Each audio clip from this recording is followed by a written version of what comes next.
I'm excited to be able to talk to you this afternoon about, I'm going to talk about both the patient but also the public. And they're sort of somewhat different groups of people. We tend to think about ourselves differently when we're just in this room versus maybe in a clinical setting. And I think some of the information we get from people is a little different than when they're in the clinic versus when they're outside. And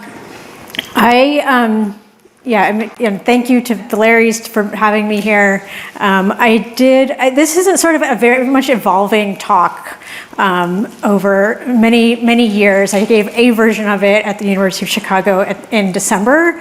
And each time I do it, I have a somewhat very different audience. At the University of Chicago, it was all clinicians. A couple of weeks ago, I got to talk to people that do marketing and communications at academic medical centers.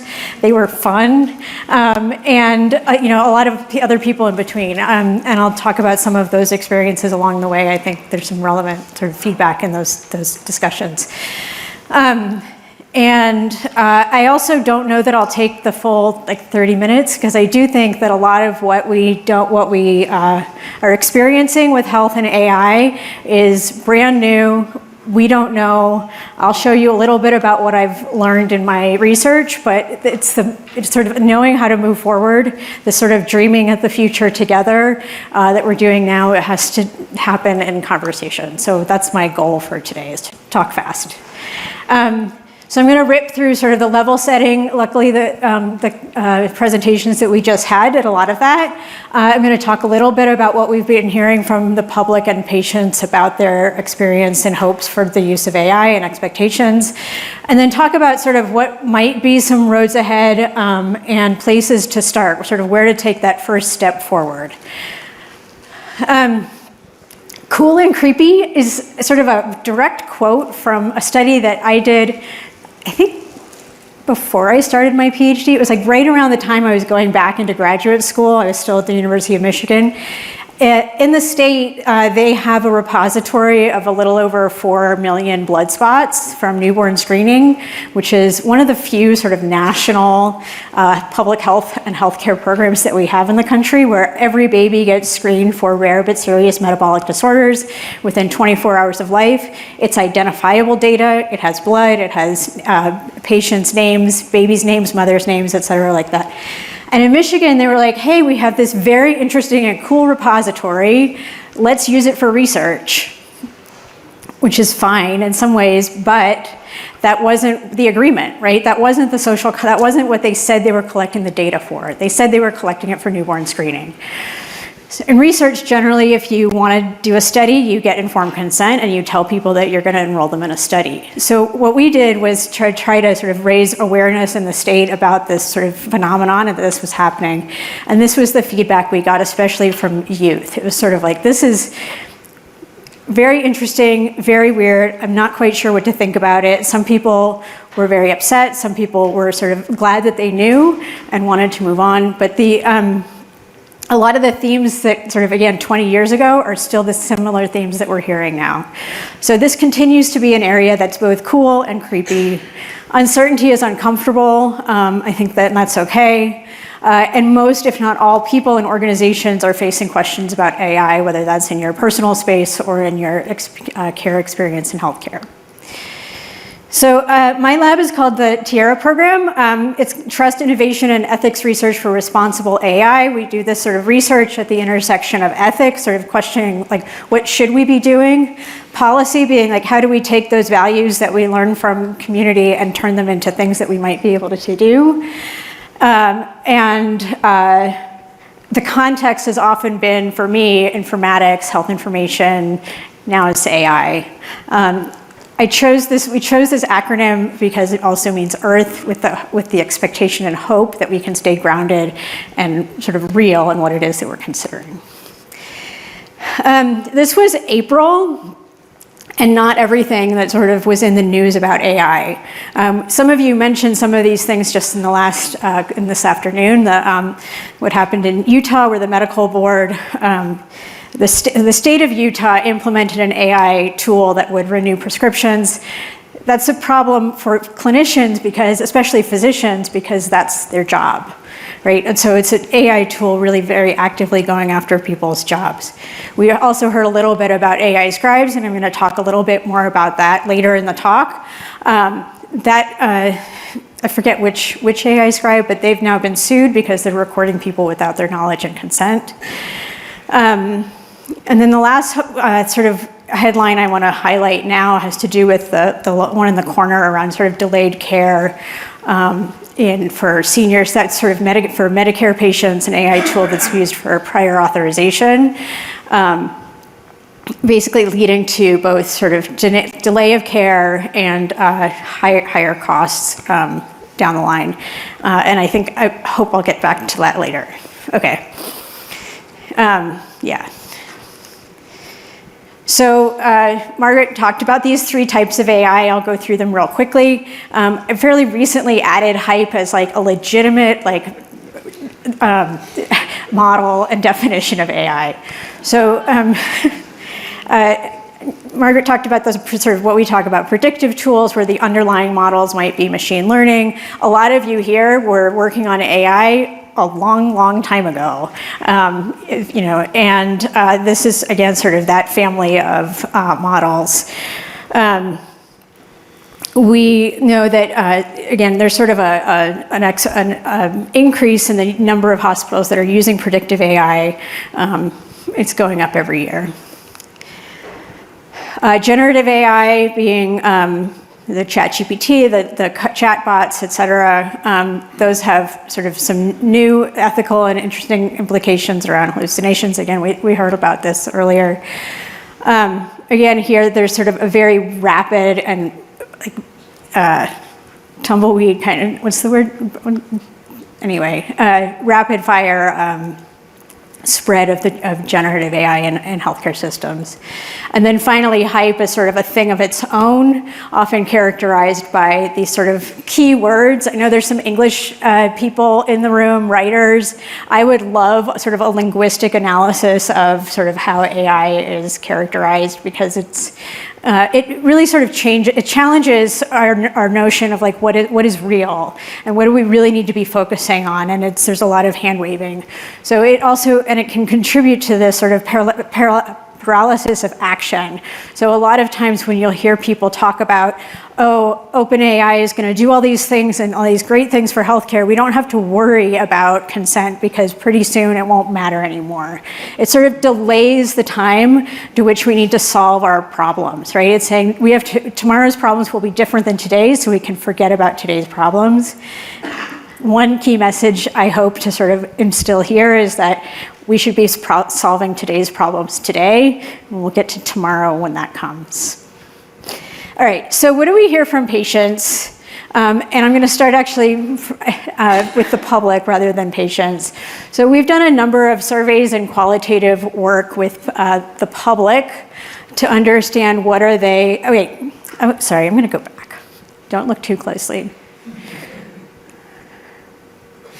Just curious, how many, like in the room, who is more excited about the use of AI in healthcare than concerned?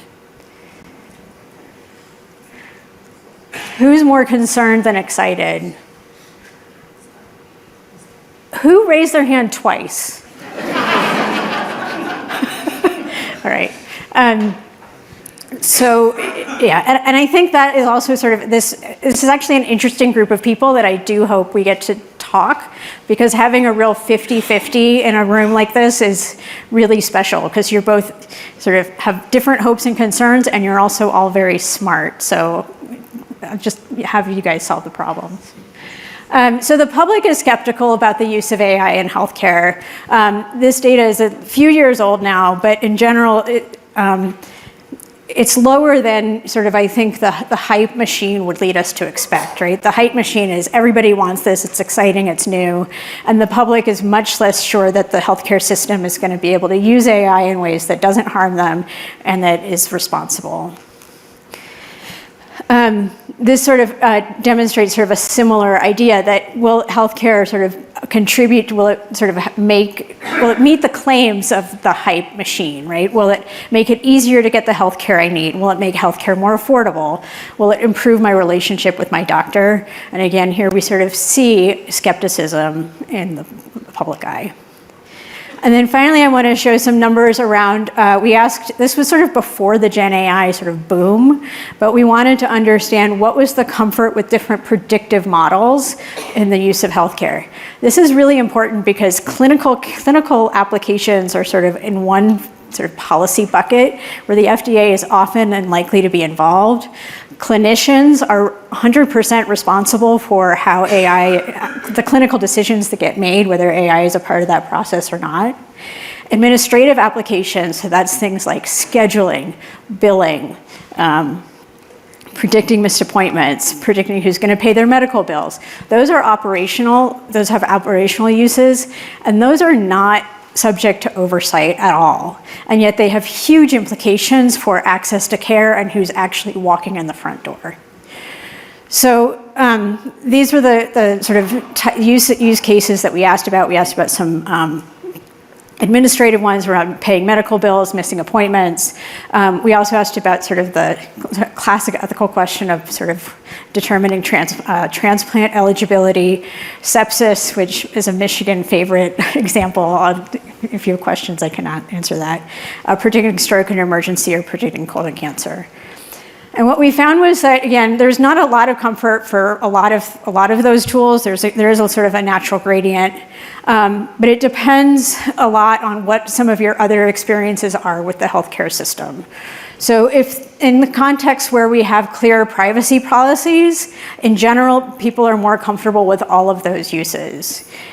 When people have health insurance, that they're more likely to be comfortable with the clinical applications and many others. So this happens a lot in some of our survey work, definitely in our qualitative work. People who come from privileged positions where the healthcare system serves them and works in their benefit, they tend to be much more comfortable with the idea that AI may improve their care. Similarly, people who report experiences of discrimination by the healthcare system have much more sort of greater concerns around those administrative, transplant, fairness kinds of applications, which isn't surprising, but it can also be really difficult to remember when you're sitting in a boardroom making a decision around whether to buy a tool A or tool B, and it's going to make everybody better, and you sort of lose the nuance of who you're serving and why. So this is an example, and then the third point I want to sort of state around sort of what we've learned from the public and patients, which I'll show later, is that people really want to know that AI is being used in their care. It's a pretty basic message. Rarely would you see sort of a 95%, anyway, 95% is really high. Even if I'm off by 20%, it's still high. So, and this is also, it was true about data sharing, it was true about the biotrust example. People want to know, and so we should tell them. One of the studies we did I think we wrapped it up last year, was we brought people together for about a day-long deliberation. So we provided some education, we had some discussions about sort of talking through sort of general hopes and fears, and they were like, okay, we know that you would like to know about how health AI is used in your care. What do you want to know? And so what we heard from people is that they really want to know about the privacy protections. They want to know about bias and fairness. They want to know that it works for them and their communities. And they want to know that it works. They want to know that it's safe and effective. The hardest thing about this kind of label notion and this sort of transparency is that for many AI tools, we frankly don't know. All right. So I'm going to transition now to the patient world, which again is a little bit different. We talked to 430 people, well, we surveyed them. We also talked to them in interviews. That data is not available yet, so I can sort of talk about it, but I don't have anything to share. But we're trying to understand, again, sort of what's the patient experience of ambient AI technologies? Is it sort of making those great improvements to patient care that is sort of hoped for? The narrative around that has changed really to make it all about about clinicians. It's about clinician quality of life, administrative burden. But part of that, I think Larry Hunter asked this question earlier, is sort of the patient experience is also getting better, because that would be ideal. So, so again, sort of some of our preliminary findings are that a lot of patients don't know ambient AI is being used at all, or they're just wrong. Like they think it's used and it's not used and it is. We're also finding in our institution that many clinicians are making the decision for patients whether to turn it on or off, which is just interesting, I think. The patient views of their provider, I probably should have anonymized this, so forget about the health system, the large academic medical center in the Midwest. That their sort of views of how they interacted with their provider, the quality of their care, was not terribly different whether they thought ambient was used or not. So it doesn't seem to be making a huge difference. I will say that most of the people did sort of report high trust and good relationships with their clinicians. So that's also a factor, I think, that we need to unravel with that data point. Most people we talked to in this survey were willing to have ambient used in future visits, but they want to be asked each time. I'm not sure that all the clinicians in the world are super excited about this idea, although I do think that there are ways, like some health systems, for example, are saying, okay, we may not need to ask in the clinic at the visit, when you're sitting there waiting to be seen by the doctor, but maybe we can include it as part of the intake process, as part of patient portals, and that may be an opportunity to really sort of get people both accustomed to, aware of, into the details of how this particular technology is being used. Consent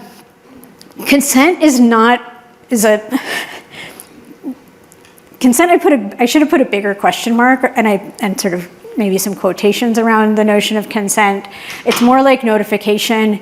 And if you listen to, for example, the way Microsoft and other sort of vendors of ambient technologies come in and introduce the tools to clinicians who need to get consent, they say, tell your patient that you have this cool new thing that's going to help you document, and can you use it or not, which isn't really informed consent, and it doesn't give people a whole lot of ideas around sort of what are the risks and what are the benefits. And the fact is that the data is being shared with commercial companies that are outside of the healthcare system that may or may not be an acceptable use of data. Anyway. So, and then finally, I just want to say that this study was conducted with a high quality application. Ambient technologies are not all the same. They're not free. Not all health systems have the same level of sort of oversight and ability to roll it out cautiously and carefully. And we also have a minimally diverse population at Michigan. So again, the tool is much more likely to sort of work on this patient population than it would for like people that are not native speakers of English and other sort of reasons why the tool doesn't work as well. All right, so where do we want to go? This is, somebody can get brownie points if they know where this is. Or whatever kind of points you want, I don't care.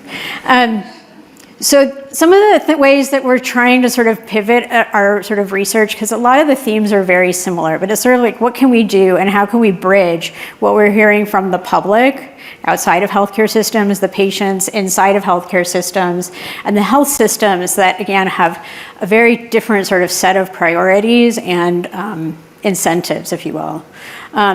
So this is the NIST, the National Institute of Standards and Technology, came out with a risk management framework for AI. It's very helpful for like people who don't do like security in healthcare, because they can sort of build some of these protections from a technical standpoint into healthcare systems.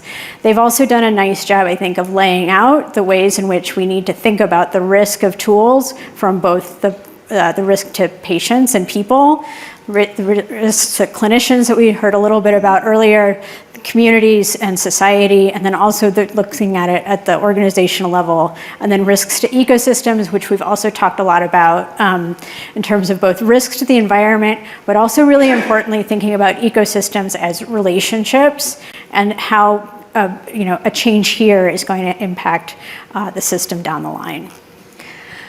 So sort of have a set of principles that they lay out that, again, they can sort of address from a technical perspective, but I also think can sort of galvanize some important conversations because they have other meanings to us as human beings around transparency and accountability, safety, validity, reliability, does it work, fair with a lowercase fair, and what's the bias. So one of the things we're doing at our institution is starting to say, okay, if these are the things we care about, how can we sort of assess a tool from those different perspectives? So what is the tool? What is it supposed to do? Has it been tested? Has it been tested on different patient populations, et cetera? So this is just sort of a sample. And we can assign scores and weights to each of those responses. And so if your tool has not been tested, it hasn't been tested on and validated in any way, it shouldn't make it past the front door. And again, the vision of this being that you can then start to wrap things up and be able to see, okay, this is a high-risk kind of application. This is a low-risk application. So prior authorization, I don't really know where these numbers came from. I don't remember. But that's categorized as low, right? And so in my mind, that actually might not be the right answer.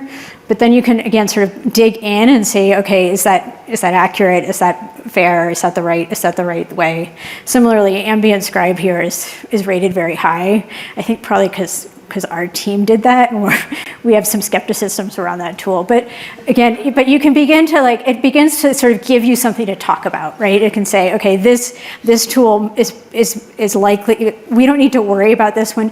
There are thousands of tools. Epic alone has thousands of tools that are ready to turn on at any moment, and they're not all created equal. So this, again, hopefully can give people an idea. And again, you can begin to aggregate that data and have a sense of what's going on in an organization, and maybe even across organizations. So just some final thoughts around sort of the challenges of governance and policy and oversight. Yeah. It's really important. It's important in AI because it is this sort of evolving. If it works today, it might not work tomorrow. And so we need these sort of dynamic systems that can address that. Knowing which AI tools are being used and what's their impact, and that would be if I had to go to the Hill, sort of that's what I would sort of advocate for. Understanding there's subjectivity and temporality of risk, so that list of scores may be very different depending on who you stick that instrument in front of. Sustainable and lack of patient engagement is important. There's also this sort of notion, I talked a little bit about this, but organizational capacity is wildly variable. So, and that sort of, again, opens up the door to new inequities, right? And there's a paradox, right? So a lot of healthcare systems that could benefit a lot from AI in rural healthcare settings and other places could benefit a lot from having some sort of technical supports, and yet they're often the least able to implement them. Anyway, and then it's just to know that oversight committees in general are brand new entities, but hopefully they're working on it. So this is my final thoughts. This is sort of support real talk in the brochure, in the program, whatever, the program that we have. There's an encouragement to have sort of childlike discussions. Is that how you framed it? So that's, I would say, have support childish discussions about AI and sort of figure out ways that, dynamic and responsive systems. We have a few places to start. Tell people, ask about it if you're not being told, but hopefully this is a responsibility that falls onto health systems, and again, isn't sort of creating a whole new sort of branch of inequality. These last 2 points, I hope, are a little bit more hopeful. AI is being tossed into a broken system. And so a lot of what we're talking about is that we're throwing a solution. So the ethos of Silicon Valley was to move fast and break things. When everything's broken already, you can just move fast, right? But hopefully that also means that we can maybe build something a little bit better. There are also, I think, real opportunities to rethink what does autonomy mean? Consent, it doesn't seem to be quite the right model in this case, but what does it mean to be an autonomous human being in healthcare? And then bioethics often gets sort of cornered into these very traditional principles of autonomy, justice, beneficence, and non-maleficence. And can we do better? And that's my hope, that we can dream of those better moments. That's it.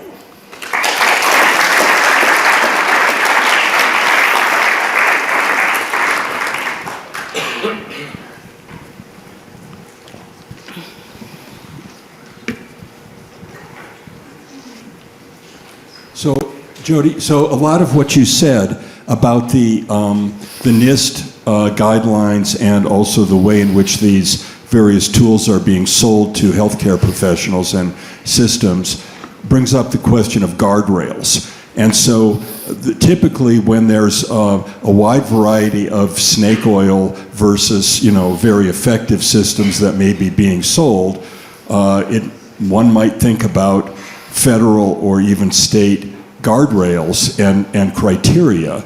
What do you think? Is that going to happen? No.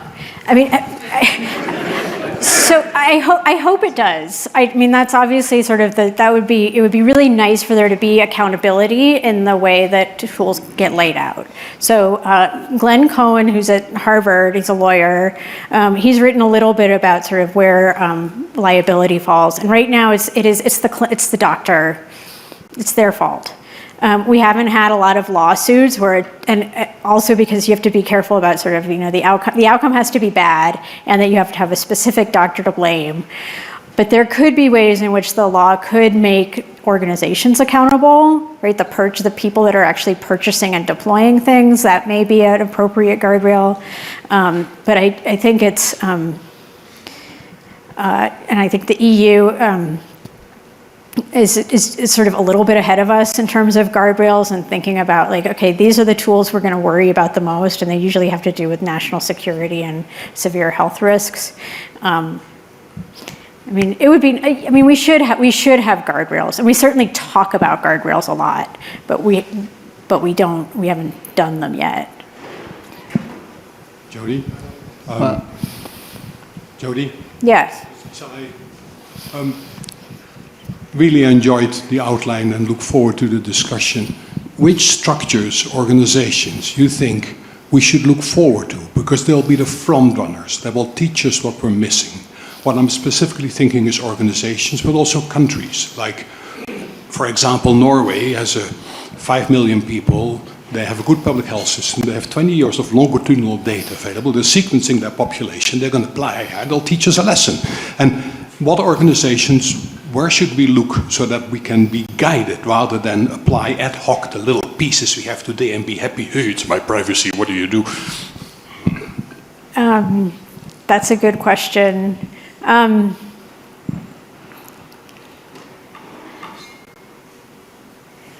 don't know. And partly because the United States has a very unique healthcare system, as in sort of not great. And so there are health systems that have these sort of naturally sort of governance. So governance, to the extent it is emerging, is occurring in health systems that have other committees that can sort of take on a new scope of work, right? And so that's sort of where I think it's going to be in more of local leadership than this country is doing it like amazingly well. I mean, when I look worldwide, yeah, Norway, UK, China, and some institutions in the US will be leaders in applying what we do with bits and pieces at the moment. And I'm just wondering, there could be a benefit to bringing that together in a manner Yeah. where we can see where the mishaps are. Yeah, maybe we should have a symposium. Mary? But I would also say, again, we need to make sure that we are bringing in the voices and the people that haven't been included in the conversations and places and so we'll have the leaders, but they're the leaders, anyway, I hope we can follow the leaders and do better. So I had a sister who, she had a heart transplant many years ago. She was always very involved with her healthcare. Her health recently took a turn for the worst, and she didn't think her doctors were doing enough for her. So she went to ChatGPT and found information and had me print it up and bring it in. It gave her hope. There wasn't really any hope. So I guess my question is, how do you see the AI being used by patients in this way? And what about the caretakers? Yeah, so the caretakers are really important, and as are the patients. I think there's a lot of sort of stories out there about sort of, again, patients using ChatGPT and sort of the large language models that are publicly available to sort of put results in and get meaningful findings. And it does, when it takes 6 months to get an appointment with your doctor, it's really nice to have answers. If you have a battery of test results that you don't understand, and it takes you 20 minutes to sort of navigate the phone system to get to the right person, putting it into ChatGPT is incredibly sort of attractive. I think, again, sort of so I had a mentor who was a sociologist and a bioethicist, and he used to talk about his work as being, he was a chronic professional worrier. So I often feel like that sometimes. But when you take that data and you basically feed it into OpenAI, it's no longer health information. It's no longer protected. And so knowing how to, so it's a risk, it's a trade-off, right, that you have to sort of understand and hopefully understand. But I understand the attraction also, I get it, because the healthcare system is hard. And are caretakers going to be involved in any of this process of developing AI? So I think we were talking about it at dinner. I don't know if it came up today, but the idea that AI tools and interventions can and should be developed by the people they're aimed to benefit and use, like those are the best tools that are out there. So if a clinician is using a tool that was developed by them, like that would be great. If patients need a tool that's developed by them in their community, those are the good ones, right? The ones that are are likely to be better. Nima? Thanks, Jodi. I have a question about incentives. I think that economic incentives are self-evident. There's a lot of money gone into data centers. There's a lot of money to be extracted from that. And I think we were talking with Margaret before about some significant time savings, 20% physician time saved. What do you think are the counterbalancing incentives? Either they exist or don't, but there's a serious pressure economically to deploy these systems at scale. Because it's not going to be legislation. It's not going to be like this HIPAA analog very quickly because it just moves so slowly. So who are the stakeholders and what's their incentive, and how can they be at the same level as the economic incentives to implement these ideas? Economic incentives are hard to beat. I feel like you talked yesterday about energy. That's sort of, if you can get those aligned, then the dominoes tend to fall into place. They're not there yet. And in fact, again, sort of some of my earliest work was like, patients want to know about health information sharing. They'd like that information in their portal. And then I'd go to the portal people and they'd be like, why would we do that? There's no return. They didn't see any return on that investment, and it was hard. And patient portals are still not that great, right? Because it's not part of the incentive structure. So I wish I had a better, more positive answer on that. But I think if we can, I guess the other piece is, to the extent the healthcare system is as broken as it is, there may be places where alternative and shadow kinds of healthcare is probably going to emerge. So Cordelia, Jennifer, Chris. Thanks for the great talk and discussion. Thank you. I was wondering, using the example of the clinical note-taking tools, you brought up a really interesting point about informed consent. So my question would be, what would informed consent look like for that? Because we've just heard about, hallucinations in the medical record, potentially putting in the wrong name for a drug. And if we do go through that level of informed consent, does that somehow then absolve us of the liability or responsibility for it? Is this something you guys have talked about? Yeah, so I have, so informed consent ideally, and that's what it's supposed to do, is sort of describe the risks and benefits in participating in something, and it sort of describes sort of what you can expect from your participation in that. Usually it's not a personal benefit, but an altruistic one, and you have the right to withdraw from that study at some point down the line. It doesn't work very well for this particular set of technologies and systems because that notion of withdrawal is really difficult and it changes over time and the data is sort of there. And so to say, oh, I don't want to, for Ambient Scribe, you can turn it on and off for a specific visit. And there was one person that decided later that they actually wanted their data back and wanted it to be deleted, but that's not an easy proposition. And so I think one of the reasons I don't know what the alternative is, which is the problem, right? Informed consent is supposed to, that's sort of the issue around sort of autonomy. What does it mean to be autonomous? Because if we can't sort of be respectful of what consent is and what it's supposed to represent, we need to have other ways of respecting people in the system that can at least meet those goals. But again, there can be more, I don't know, there's probably hopefully something somewhere in between that is good enough until we get it right.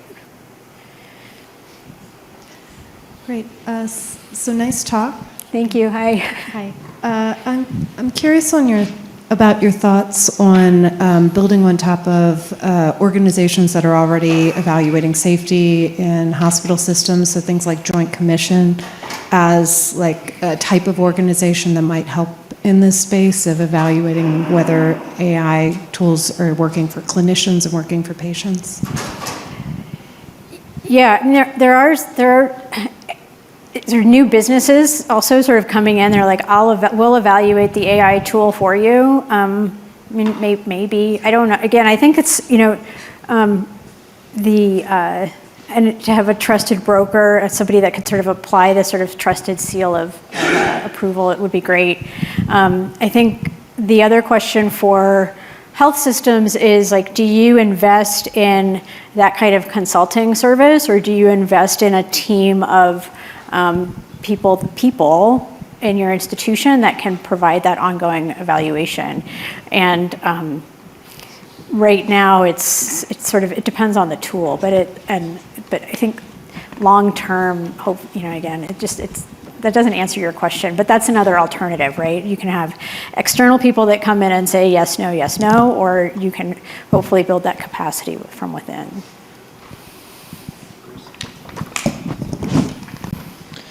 Thanks, Jodi. I guess in the Conference of World Affairs, they always chastise you, keep it to under 60 seconds, question or comment. But I was at I guess it was a year or two ago over at Wolf Law, and we had a nice presentation about AI, and it was pretty astounding and eye-opening. And it was commented that judges don't usually have to reveal what they use in AI, is where academics usually do.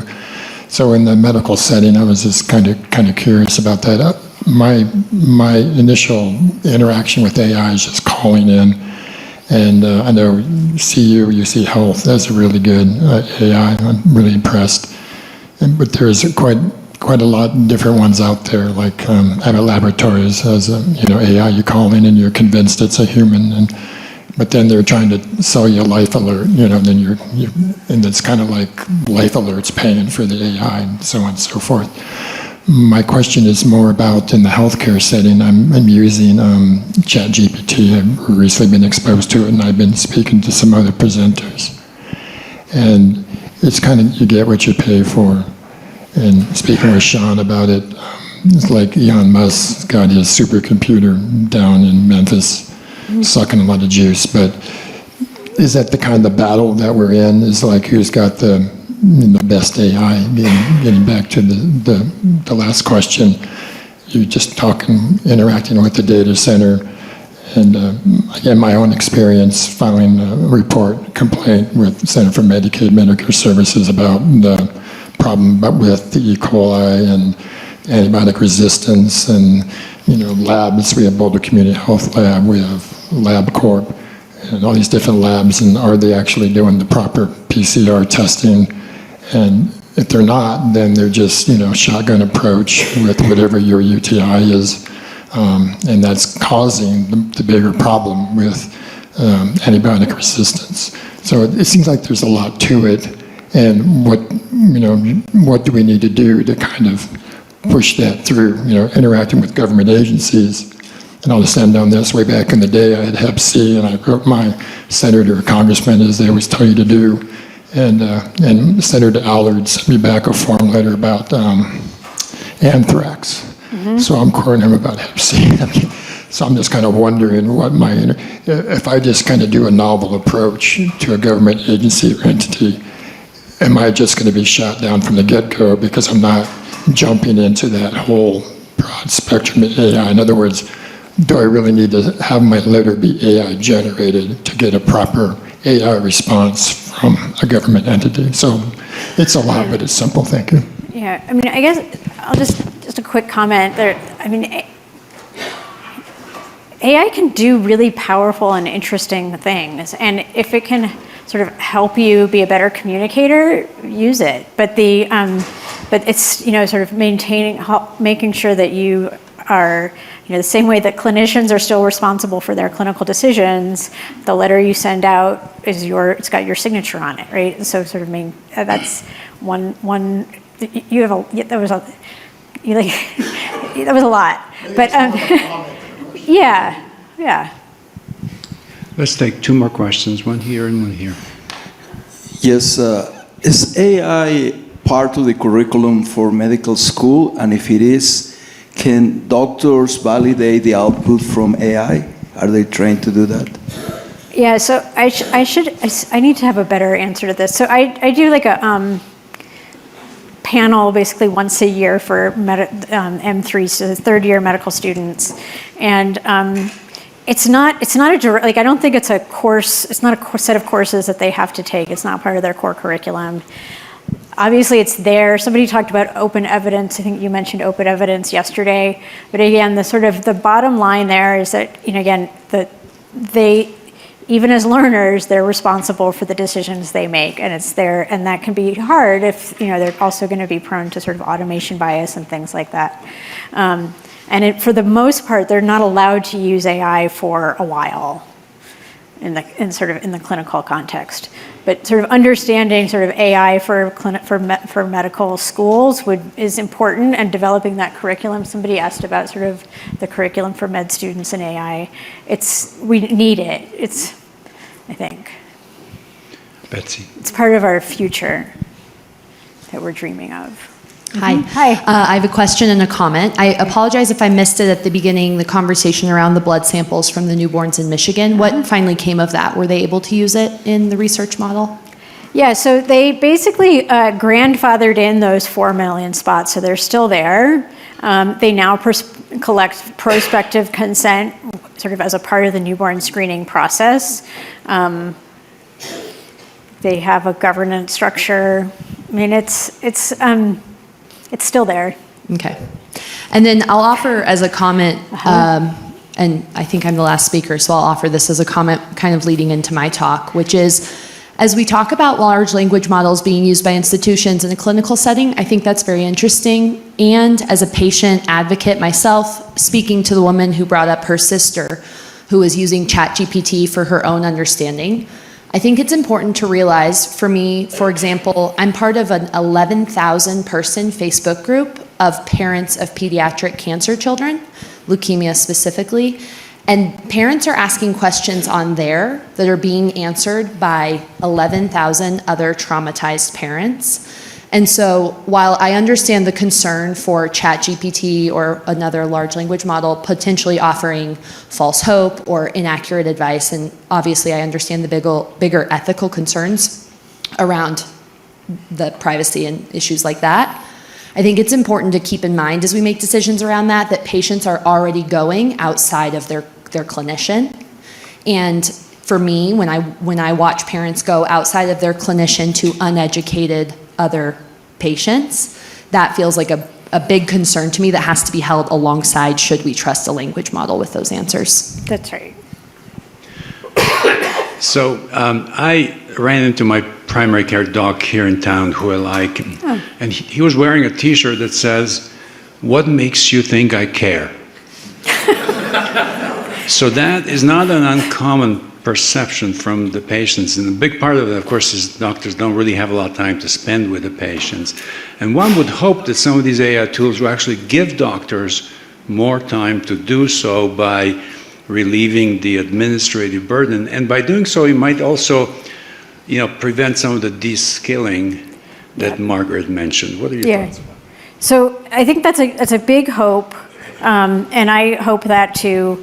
One of the things that we heard from the people who sort of the qualitative work that we did was the sort of concern around a lack of human connection, and so that's a problem. The UC there's a study in the UC system around sort of how clinicians are using a chat or like they were looking at some of the outcomes around like time and documentation burden, things like that. And what they found was that, and there's also a concern around return on investment, right? So if you have more time, you're not seeing more patients. And so what they detected a very small sort of time savings in documentation from the AI scribes, and that those same clinicians were seeing more patients. So it's like, we were promised this with electronic health records. We were like, oh, we're going to digitize health records and we're going to make the health system better and more efficient, so we have more time to do things we want to do and provide better care. That didn't happen, right? What happened was we digitized a paper form and then optimized it for billing. And I don't, if the past predicts the future, that is not a pretty future.